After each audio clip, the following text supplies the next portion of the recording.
ఏమిటివి? మేము వినినప్పుడు మా గుండెలు కరిగిపోయాను. స్తోత్రం చెప్పండి. మా గుండెలు కరిగిపోయినాయి. మీరు జయిస్తూ వస్తుంటే, నీ దేవుడు మీతో ఉంటే, మీరు వస్తూ ఉంటుంటే, రాజులు సంహారం చేస్తుంటే, రాజులు చంపుతుంటే మా గుండెలు కరిగిపోయాయి.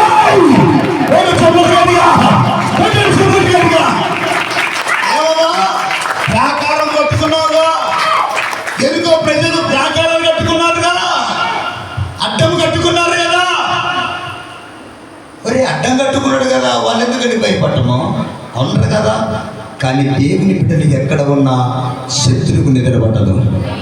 స్తోత్రం చెప్పండి గట్టిగా. శత్రువుకి ఏం పడదండి? చెప్పండి, ఏం పడదు? నిద్రపడదు. గుండెలు కరిగిపోయాయి. నేను వస్తున్న సంగతి చూసి అప్పుడే దేవుని బిడ్డారా, ఈ సంగతి ఈ బిడ్డ తెలుసుకున్నది. ఎందుకంటే ఆయన బిడ్డలతో ఆయన ఉన్నాడు కాబట్టి. స్తోత్రం చెప్పండి గట్టిగా. ముసలి చెప్పండి. ఇప్పుడు ఈ స్త్రీ చేస్తున్న పని ఏంటంటే, చదవమా 11వ వచనం. 11వ వచనం. ఓకే.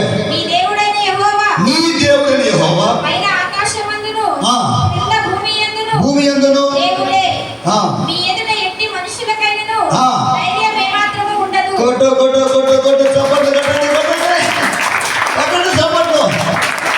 నీ ఎదుట ఎట్టి మనుషునికైనా, ఎట్టనోడికైనా, డబ్బునని, అధికారం ఉండని, ఏదుండని, పలుకుబడనని మీరు నిలబడితే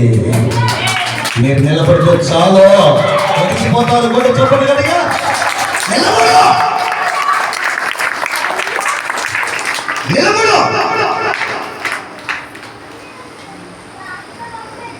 మీరు నిలబడితే చాలు, వాళ్ళు వణికిపోతారంటే.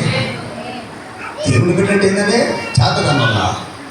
ఏమా శక్తివంతులు. దేనికే? అపవాది తంత్రము ఎదిరించడానికి ఒక బలం. చెప్పండి గట్టిగా. నీకు ధైర్యాన్ని కాదు, మీరు దేవుని బిడ్డలు. చెప్పండి గట్టిగా. చెప్పండి. చదువుగా నేను మీకు ఉపకారం చేసింది కనుక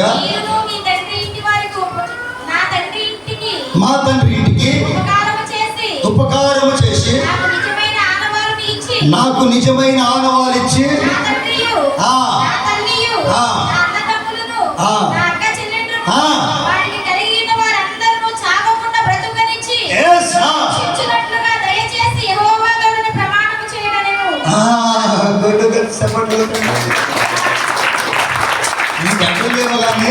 ఒక మాట చదువుతున్న ఊరు చదవబడుతుందండి. చెప్పండి గట్టిగా. చదవబడుతుంది. ఇంటికి లేచి నిలబడుతున్నాయి. జిమ్ జిమ్ జిమ్ అని పడుతుంది. చెప్పండి గట్టిగా. ఈ తల్లి ఈ బదిలో అడుగుతుంది, అయ్యా ఈ దేశాన్ని ఖచ్చితంగా మీకు ఇస్తాడు. ఎందుకంటే మీ దేవుడు మీతో, చెప్పండి, మీతో ఉన్నాడు కాబట్టి బతిలాడుకుంటుంది. అయ్యా మీరు ఈ దేశాన్ని దాటి వెళ్ళిపోయేటప్పుడు మా అక్క చెల్లెలను, మా తల్లిదండ్రులను, మా అన్నదమ్ములను, మా తోబుట్టిన వారందరినీ బ్రతకనించండి అయ్యా, బ్రతకనియండి అయ్యా.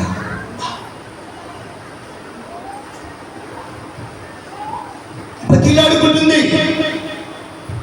ఈ దేశము మీతో ఉన్నాడని తెలుసు, మీ దేవుడు మీతో ఉన్నాడని మాకు తెలుసు, అభిషేకంతో ఉంటున్నాడని తెలుసు. కాబట్టి మీరు ఈ దేశంలోకి వచ్చినప్పుడు మమ్మల్ని జ్ఞాపకము చేసుకోండి. స్తోత్రం చెప్పండి గట్టిగా.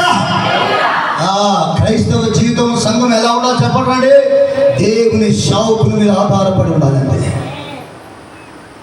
మమ్మల్ని జ్ఞాపకం చేసుకోండి అయ్యా. మీ ప్రార్థనలో మీతో దేవుడు ఉన్నాడని మేము ఎరిగాము. ముందు జరగండి. స్తోత్రం చెప్పండి గట్టిగా. దేవుని సేవకులతో దేవుడు ఉన్నాడు, ఆయన ఉన్నాడు, అది తెలుసుకోండి ముందు. అది తెలుసుకున్నప్పుడే నీ జీవితంలో కార్యం జరుగుతుంది. దేవుని సేవకులతో ఆయన ఉన్నాడని భయం నిన్ను కలగాలి. అందుకని బతిలాడు కూడా, అయ్యా మీరు కనీసం ప్రార్థనలో మమ్మల్ని జ్ఞాపకం చేసుకోండి, మమ్మల్ని బ్రతికించడానికి జ్ఞాపకం చేసుకుని. ఈరోజు కూడా మేము దేవుని బిడ్డారా మీకోసం మేము ప్రార్థన చేయకుండా ఉండగా స్తోత్రం చెప్పండి గట్టిగా. ఏదో ఒక సమయంలో మీ కుటుంబాల కోసం మేము ప్రార్థన చేస్తూ ఉంటాం. జ్ఞాపకం చేసుకుంటుంటాం. కొంత పట్టించుకునే వాళ్ళు మేము కూడా పట్టించుకోం. సంఘము బాధ్యతతో కలిగిన వారు, అభిషేకంతో ఉన్నవారు, ప్రార్థన కలిగిన వారిని మా ప్రార్థన వాళ్ళు గుర్తే ఉంటారు. కొంచెం చెప్పండి గట్టిగా. ప్రార్థన గుర్తే ఉంటారు. ఈ స్త్రీ బతిలాడుకుంటుంది, మా కుటుంబాన్ని, మా పిల్లలను, లేకపోతే మా తల్లిదండ్రులను, అక్క చెల్లెలను, అన్నదమ్ములను బ్రతకనియండి, నాకు ప్రమాణం చెయ్యండి అయ్యా. అప్పుడు వారు అంటారు, అమ్మా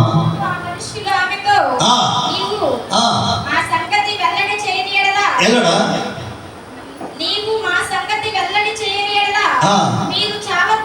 మీరు చావకున్నట్లు మీ ప్రాణములకు బదులు వినండి తల్లి, కొట్టు గట్టిగా చెప్తున్నా, మీ ప్రాణములకు బదులుగా మా ప్రాణాలు అడ్డం పెట్టి కాపాడుకుంటాం. కొట్టు చెప్పట్లేదు. నీ ప్రాణాలకు బదులుగా మా ప్రాణాలు పెడతాం. స్తోత్రం చెప్పండి గట్టిగా. ఏ రోగముతో వచ్చావా, ఏ సమస్యతో వచ్చావా, మా ప్రాణాలు పెట్టిన మిమ్మల్ని బతికించుకుంటాము. చెప్పండి గట్టిగా. ఇది ఆశామాషిగా సంఘము కాదు.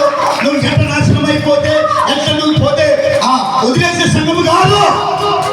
పరిశుద్ధాత్మ అనుభవం కలిగి అనేక వరములతో